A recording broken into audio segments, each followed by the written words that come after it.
Hi, this is Emily Taylor. I'm the Associate Producer for EverQuest II, and welcome to the Age of Discovery Beta Tour.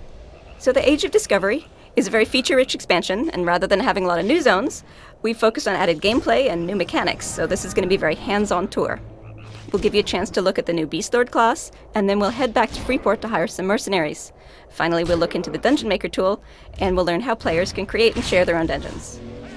So if everyone's logged in, you should find that you're on your Beast Lord, and we're in Everfrost right now. Beast Lords have warders that they can tame, who work in combination with the Beast Lord to create a new style of combat tactics. So the Beast Lords have fewer buttons to press, but they have a more active and reactive playstyle than our other classes, as they react and interact with their warder. When you start a new Beast Lord, you have a warder already, and what species you get depends on your race, but as you travel around the world, you'll be able to tame animals from almost everywhere. So let's go ahead and tame a new warder. Most animals can be tamed by Beast Lords, and you get a special Beast Lord Sight ability when you start spending your AA points at level 20. You'll find that on your hotbar. It should be the first icon, and it looks like an eye. So, if you use that while you're standing near an animal, you should see that the animal will glow with a special effect, and that means that it's tameable. The second ability we've put in your hotbar is your Tame Warder ability. So to do that, you engage the animal in combat. When the animal is below 50% health, then you use your Tame Warder ability. So there are in total 16 different families of warders, for example, the cat family, the bird family, the canine family, etc. Each of them has slightly different offensive and defensive abilities, so you can figure out what suits you best. So Beast Lords are a class that players have been asking for since the game launched, and we're very excited to be bringing them back to North at last. And we've tried to make it a unique gameplay experience as well, with a lot more interactive elements between the Beast Lord and the Warder than our other classes have. We're fully supporting the Beast Lords by adding in all the class quests, class armor, even an epic quest, just like the other classes have. Welcome to Freeport, new improved Freeport. We've completely revamped the city. We've converted it from 4 separate zones into just one, as well as upgrading the appearance. But besides the visual improvements to Freeport, we've added a ton of new quest lines and lore for all of the evil races and classes, and these can be done from level 1 through 90. And since the game will be fully free to play when this content launches, you won't even have to spend a single cent to enjoy the new Freeport. Now you can see up here, this is the Overlord Citadel. On live servers in Freeport right now, it's crashed into the ground about where we're standing. So once Age of Discovery launches, you'll see that the Citadel's been restored to the sky overhead. It's also now accompanied by some smaller guard towers, which didn't exist previously.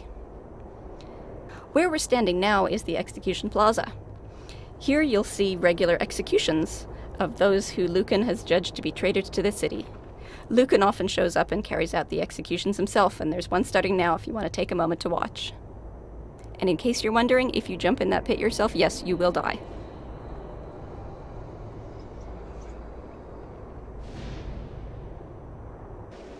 This is the Overlord's Plaza.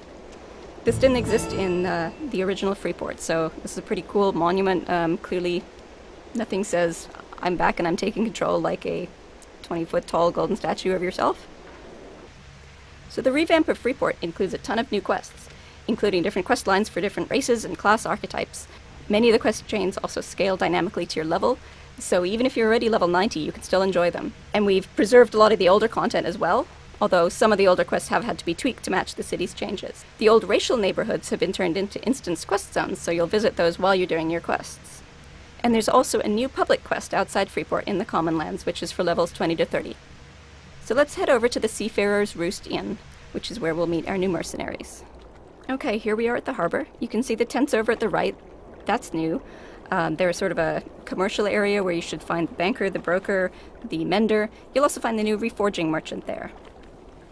And here at the Seafarer's Roost Inn, you'll find the mercenaries hanging out. So mercenaries are another cool feature coming with the Age of Discovery. They are hired hands that you can pay to help you fight. They act like a group member, and they'll take up a group slot in your party. They also demand a share of the loot, and you have to pay them a regular salary or they will quit. But they're a great option if you need a little extra help to run that one quest, or if your group just can't find that last person to run a dungeon. They can even join raids. Mercenaries come in 5 general categories: tanks, healers, melee DPS, caster DPS, and support. And you'll see they have a unique icon over their head that should indicate their role. We've got one mercenary standing out front of the inn here. And if we go inside, there's a healer just around here behind the ogre, and a few more out the back. Now, each mercenary is a unique character with unique abilities, so the healer here in Freeport is not necessarily the same as a healer from another place. You might find that one healer specializes in heal over times, the other specializes in instant heals, maybe one has a better res, maybe another does more damage. So it's worth investigating the different mercenaries to find the one that suits you best. There are some mercenaries that will be based in Freeport and in Kinos. There are others you'll meet out in the world. Once you've hired a mercenary for the first time, after that you'll be able to visit Freeport or Kinos to hire them again, regardless of where you originally met them. In addition to these normal mercenaries, there are a few rare mercenaries, which very rarely you may encounter. You'll find these out in the world. These are extra powerful mercenaries, and they have a cost to match, and they'll stay with you for only a limited time before they leave. But they are extra cool and extra powerful, and while you do have them, you're going to kick some serious butt. Alright, now on to our final stop. Let's take a quick look at Dungeon Maker. So, to access your dungeon, open your persona window again, that was the C button, and you'll also notice you've got a new tab there called Dungeons. Click on Dungeons, and in here there's a button where you can create a new dungeon, or if you're a trustee of someone else's dungeon, that will be listed in this list as well. And when you've created a few dungeons, you'll see this list is filled up. There's several themes to choose from. For example, you probably saw on the list there's Mistmoor, Crushbone, and the Lair of Scale. And within each theme, there are several different room layouts which you can choose from. So this should give people a good variety of options to choose from when you're planning your dungeon. This is obviously based on the Vampire Castle Mistmoor in Loping Plains. As you're probably aware, Dungeon Maker is a really exciting new tool that allows you to actually create and publish dungeons so that other people can fight through to win rewards. This is a groundbreaking feature, and we think it's going to be a huge hit, and we're very excited to see what the players in beta are doing with it already. You get rewards both as a builder of the dungeons and as a player, which makes this an exciting way to show off your creative skills. You'll probably notice you have a new window pop up on your screen called a toolbox. This is where you'll find your monster spawners, your effect objects, and decorations that you can put in your dungeon. Monster spawners are what they sound like. They will make monsters appear. Effect objects add effects to the monsters that they are placed near. So, for example, if you want to place a spawner now, and then select an effect object and place it near your monster, if you click on the object that you just placed, the effect object, it should tell you that it adds a buff, or it enhances some ability of the monsters that are near it. Some examples of effects might be adds a chance for every monster near the effect object to proc lightning damage when they attack, or increases the awareness radius so that they will call for help for monsters farther away than they would have otherwise, or increases the max health. So there are a lot of effects like that, and by choosing which ones you want, you should be able to customize each monster. The third category is the decorations. Decorations don't have any gameplay effect. They're just to make your dungeon look interesting. They include virtual items, which don't physically exist in your inventory. You'll only find them in your toolbox.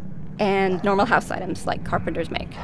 And you can earn the spawners, the effect objects, and the virtual decorations in a number of ways, including through running dungeons or building dungeons and earning tokens that would let you buy more. Now you'll notice that the toolbox has a publish button at the top. Once you finish decorating your dungeon, this button allows you to publish the dungeon so that other players can enter and fight through it. And dungeon makers will receive reward tokens when players finish playing through their dungeon, and players also receive reward tokens for going through the dungeon. The tokens can be spent on a wide variety of things, including the dungeon maker spawners and objects, as I mentioned, also gear. There's some pretty cool stuff coming up. So that's the basic idea of Dungeon Maker. If you want to hop in and run through a dungeon, you can click on your EverQuest II menu, that's the EQ2 button, and there's now a Dungeon Leaderboards option. If you click on that, you'll see all of the dungeons that people have published, so just pick one and go into it. When you zone in, you'll notice that you have a dialog box listing a number of adventurers you can choose. When you're fighting through a Dungeon Maker dungeon, you don't fight as yourself at this point. You choose an adventurer to fight as. So right now you've got about 4 or 5 options to choose from. When this goes live, you'll be able to unlock more. You'll be able to obtain them in a variety of ways. And you can choose, each one has different abilities, so you can choose which one suits you best. On the right of your screen, you can see the group window to show you what all of your group mates have selected if you're running through the dungeon in a group. And that way you can choose your adventurer to suit what they've chosen. You don't need a group to run through a Dungeon Maker dungeon. It is optional. You can have as many or as few people as you like, but of course it's quite fun to run as a group. I'll just touch briefly on some other new features with the Age of Discovery. We also have the Trade Skill Apprentice system, which allows trade skillers to mentor an NPC and gain new recipes and get new quests from them. There's also the reforging system, which I mentioned briefly earlier, that allows you to reconfigure the stats on items of your equipment. And you can also add exciting new particle effects to your weapons. Thanks for joining the tour. We think these features are a ton of fun, and we hope that you're as excited as we are to join us in the Age of Discovery.